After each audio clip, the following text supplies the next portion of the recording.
Welcome back, folks, to episode 52 of the Running Man Self-Regulation Skills and Self-Improvement Project podcast with me, your host, Dr. Armando Dominguez, PhD in health psychology, licensed professional counselor, and an adjunct professor at a local community college. And what we're going to be discussing today is phenomena that occurs whenever we tend to have a little bit of trouble in our lives, whenever maybe we may feel a little pessimistic. And also, like, things may seem like they're changing really fast and may or may not work out. And we tend to start thinking about future possibilities, the negatives, the potential outcomes. We tend to lean more on our predictive thinking, and that predictive thinking is something that we develop expectations from. So what we're going to point out is three different modes of thinking about things, and these are little tropes that we take on occasion whenever we start thinking a certain way. The first one is pretty much one of the things that we hear often in common speak, and that is, you will see it when you believe it. And that tends to take on this very doubting Thomas skeptical perspective, which skepticism isn't a bad thing within a correct measure. You can have an extreme of that. You can also have an extreme of being terribly gullible, and anything that someone says is taken as fact or sacrosanct. So whenever you say something along the lines, I'll believe it when I see it, sometimes it's cast with a little bit of sarcasm, but there's also a sense of show me. I need proof, and there's nothing wrong with that perspective, but it definitely does create a sense of looking at things through a lens of no evidence, no belief. And of course, we know that absence of evidence is not evidence of absence, and when we think about abstract concepts, sometimes even the idea of air, that's an abstract, concrete, very measurable gas that we need to live. It's not unlike that. Just because you don't see the air doesn't mean it doesn't exist. So in a practical self-regulatory sense, there are certain things that we do require evidence of behavior or evidence of certain interactions that give us a sense of support where we can decide to believe or not. And we are speaking of things right now that aren't necessarily survival level thinking. But this definitely could be applied to a situation where one is gathering evidence that could possibly affect one's livelihood, one's life, or safety for that matter. So I'll believe it when I see it. Now, the second statement is a slight bit different, and Dr. Wayne Dyer, the late Dr. Wayne Dyer, I used to love listening to his lectures on PBS and seeing his videos and reading his books, and he always was very, very calm in his delivery of some pretty deep understandings of how we interact as people and really how our inner process occurs as a result of our state, mental state in most cases, and our emotional state. So whenever he came up with the book title, You'll See It When You Believe It, he was pointing at the fact that sometimes we have to have a very self-disciplined and very self-aware perspective to be able to determine our ability to see things. And that can be an abstract understanding sense of seeing versus an objective, I can look at a sofa and it's not there until I start believing in it. Not exactly that, but more so when we interact, we may see a manifestation of certain behaviors and interactions with people where they are more apt to be open and integrating our ability to see more deeply and recognize the negatives and also keep those things under control, the self-regulatory aspect, so that we can have better outcomes. And then the outcomes are the things that we see as a result of believing differently, that maybe by doing these things that are more pro-social, less adversarial, and less isolating and judgmental, that we start becoming, in quotes, more deserving, is what some people would say. But in actuality, we're reflecting what it is that people may want to see. At the same time, we're projecting what we would like to see from them, and we're giving environmental suggestion as much as we're receiving it. And whenever we believe that that's a good thing to do and we do it authentically, then we're creating a change. So Dr. Wayne Dyer said some pretty profound stuff in that statement that put the initial statement of I'll see it when I believe it on its ear, but in a more practical sense, encouraging more peace in one's life, not only with other people, but with oneself. It makes a lot of sense to be able to say that. So changing how one thinks is important. Changing how one believes is equally so, but sometimes more so, because you have to have a feel behind it. Any belief that we have or that we develop has a sense or a feeling, a very visceral quality of feeling that supports what it is that is our ability to articulate in words as far as what we are believing. So very important stuff. Now, the third statement that is very close to this is that how we are, our state, impacts not only what we believe, but also how we believe it. So the state of body that we are in actually shapes and impacts what it is that we believe, the content of it, but also how we believe it, the intensity of it. Or if we believe it at all, do we scoff at it or just take it as absolute utter nonsense? So there has to be a very visceral, physical body, supportive quality of sorts that parallels those thoughts. So to reiterate some things that we've covered in the podcast before, is that whenever we see things in our mind at the visual level, we're talking about an onset of visual recall, for instance. If we've seen something, and if we're wanting to believe something, chances are it's already in our memory bank, and we're making sense with it at the higher cognitive level that comes on at 1.2 seconds. But the visual recall, the memory recall of events that we see outside in our life, that we can record and say, well, there was a chair there, and Auntie so-and-so was sitting in it, that sort of thing, that part that brings up the visual picture before we even have narrative or even description about, comes on at 150 to 300 milliseconds, 400 times faster than our best reasoning, our best cognitions about things, where we can make philosophy, make rules and guidelines, and then make sense of stuff. So how we are, our state of body, does impact and affect what it is that we believe or not believe, depending on the situation, of course, and the content of the information, but also what we believe, and this is the content part. Well, what is it that I'm attempting to believe or disbelieve, and also whether or not the belief is particularly intense, and this is the how I believe, which is a very important part as well. Often when we come to a conclusion or a standard or belief that we develop, that we tend to keep because it is somehow not only a reference point, but also an expedient. It's a time saver in that we don't have so much thinking to do because we don't want to sit and deeply think about every singular decision. We as humans are energy conservatives in the sense that we don't want to waste time unnecessarily, so we can have energy to do things such as eating, finding a mate, having a good time, this sort of stuff, or things that are a little more important than having to rehash and rethink things over and over. So our memory serves us in being able to pull those things up so we can be efficient and save energy whenever we're going about our lives and our day-to-day stuff. And you shouldn't have to deal with things like they're brand new again.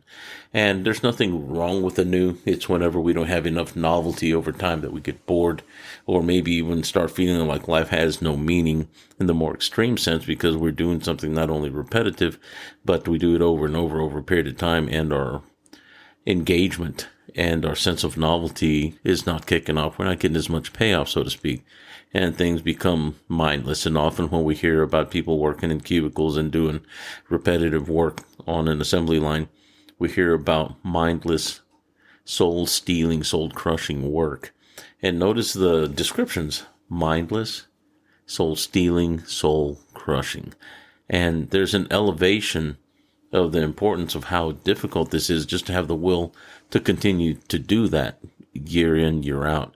whether it be a career or a job that you had just taken on, and maybe realizing that this may or may not be for me.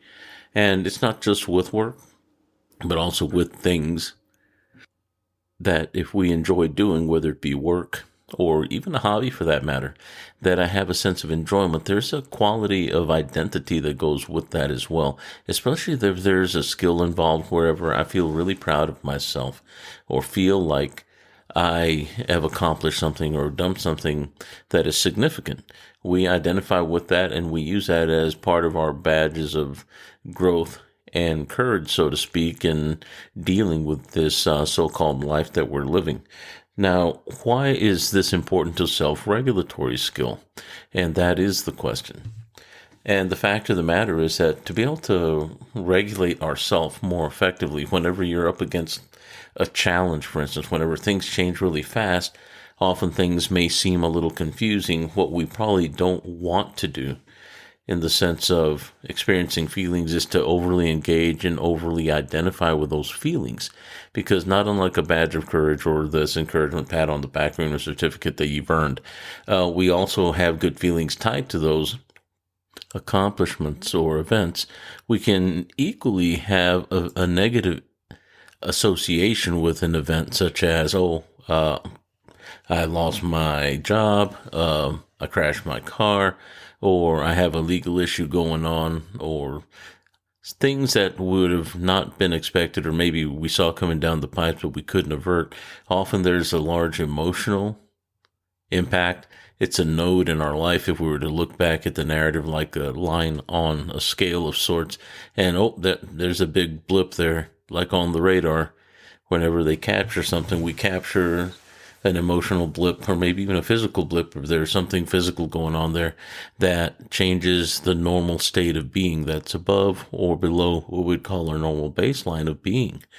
So the important thing is knowing that whenever things start, usually they start small.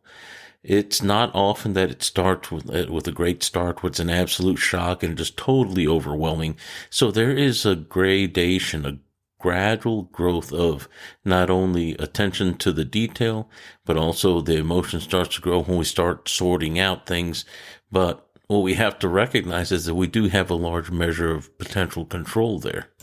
And this is going to be strategy number one, and that is catching the feelings early in the event and redirecting your thinking. And maybe even telling yourself this, and this has worked for me in the past, but also a number of folks. And this isn't a positive affirmation, think positive and make bad things go away sense, but rather redirecting yourself in the sense that you can tell yourself before the emotions get overwhelming and start driving that things aren't as bad as they seem. Also, instead of speaking it in the negative, you can always say, okay, this is different, and I don't want to make a judgment about it prematurely because I don't know what the outcome is going to be. Right now, it looks like it's moving in this direction, but it doesn't mean it's going to be a negative, and it doesn't have to be a negative. By having this little bit of self-talk that says that it doesn't necessarily have to be a bad thing. Okay, things are changing. Oh, I didn't expect this, and that's okay. At the very least, I know something is changing. I'm not sure what the answers are, but I know how to seek answers. I know how to find the information I need to make the best decision, and I can start to think about what the possibilities are. And I don't have to have an emotional breakdown. I don't have to be emotionally overwhelmed. I don't have to get mentally overwhelmed by just over ruminating on this, and just know that I can do only as much as I can do.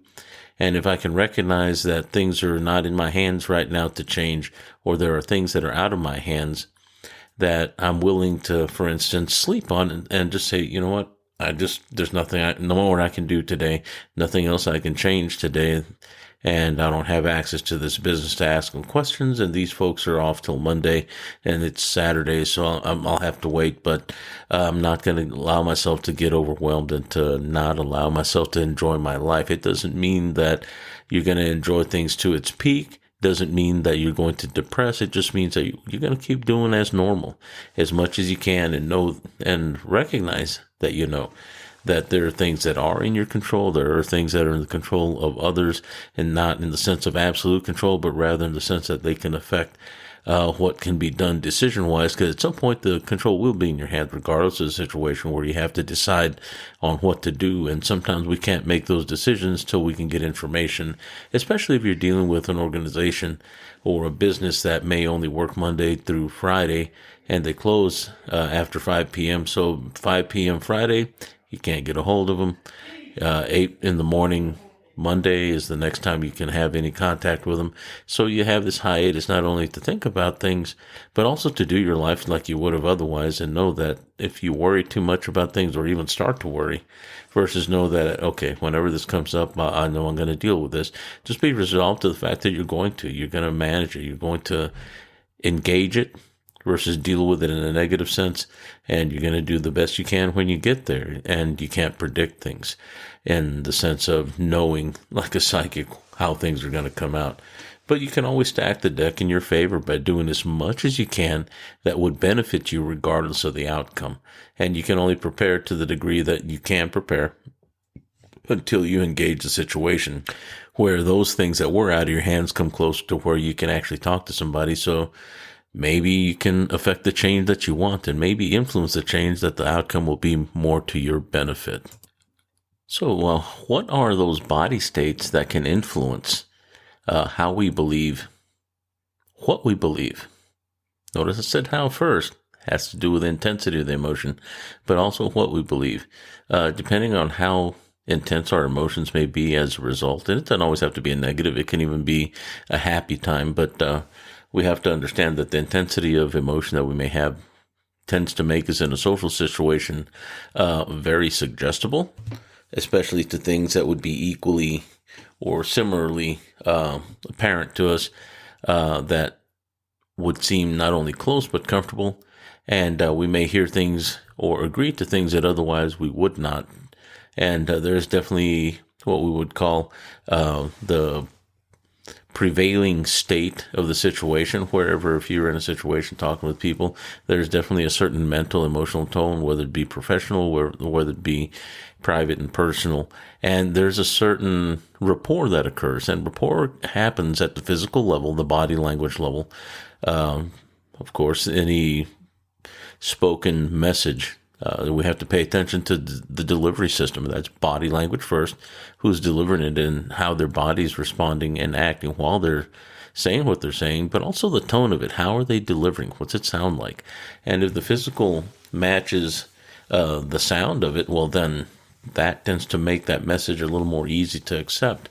And if they tell us something and we have to run it through our discriminatory awareness, is this right? Is it not?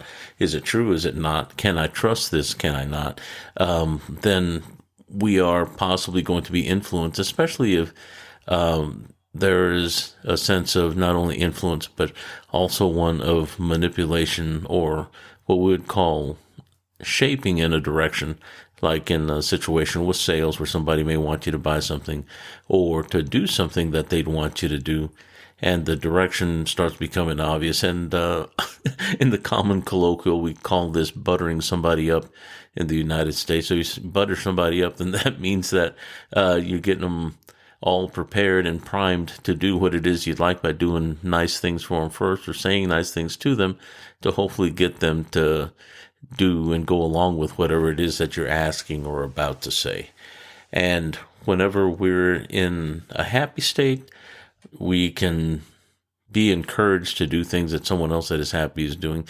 If we are in a state where somebody's coming to us because we hold the power in a situation, whether it be the power and control of not only a situation, but a decision, getting somebody to do something for you or with you as a favor to help you out in something that would be difficult or otherwise would be a no. Often somebody will butter somebody up or try to encourage somebody by coming at the situation or the individual more particularly with some soft words, maybe a smile, and some kind, gentle behaviors, and maybe even a trade-off. Sometimes, hey, if you do that for me, I can help you out with these things. So there is something about the state of being similar. Now, when we're angry, we tend to be more apt to be discriminatory and judgmental wherever we may be a little standoffish, maybe even a little isolated. We may move away from a situation, or depending on what our natural responses are, we may be a little more aggressive and a little more invasive in the way we ask things, the way we act. And also these things are displays that kind of let people know, without necessarily us getting physical, that we are not wanting to do that, and that if they push too hard, there may be danger, or they may get repercussion of somebody raising their voice or posturing angrily. So if you are angry, could that shape what you believe? It certainly makes you discriminate against what could be told to you that's true, but because the state you're in, you don't trust it because you're more reactive. And they may be telling you, hey, you won the lottery, but you may be less apt to believe it because when we're angry, we're less able, because of the adrenaline in the system, we're less able to discriminate whether or not somebody's authentic in their emotional displays of their facial body language and expressions. They may be absolutely authentic and completely honest about things, but we may be less apt to trust, and we may be more apt to believe the opposite. I can't trust this person, versus, okay, well, that's good. I just won the lottery. That's exciting. So that can also shape, filter, and even start or stop whatever could be a positive or negative belief that results from whatever interaction, social interaction, that may be going on in our environment. Now, this has been a short instruction on how to manage not only our state, but on how to determine whether or not we are maybe responding to something prematurely.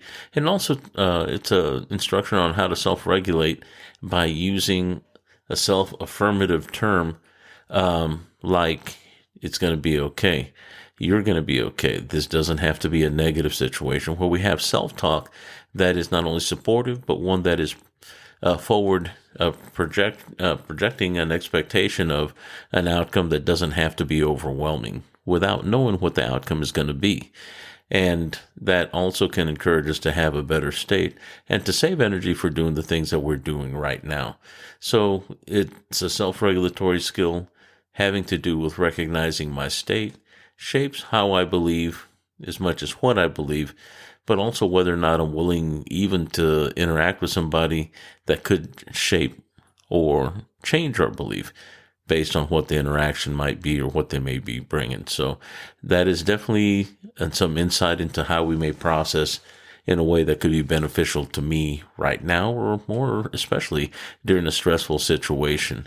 And I've used this before, and I have used it often, and I teach it to my students at times as a way to regulate how they interact with clinical staff that would be their peers, or even people that they interact with clinically as a practitioner on their side, with a patron or a patient on the other, that may or may not be reasonable whenever they're interacting, and trying to encourage not only good communication, what we'd call rapport, but also encourage people to demonstrate what it is that would be good self-regulatory skills.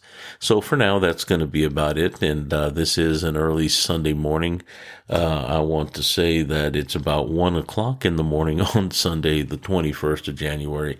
And I certainly have enjoyed sharing some time with you during this not so sleepy night. And I am looking forward to hearing from you. If you have any feedback for me, you can send it to the email at runningmangetskillsproject@gmail.com. And we're also on YouTube now, and on all platforms, major platforms that podcasts can be found. So please share this, like and follow. And if you know of anyone that could benefit from this message or from the podcast generally and the topics that we've covered up until now, please share it with them. Let people know about it. And I certainly look forward to the next time we visit. Take care. Walk well.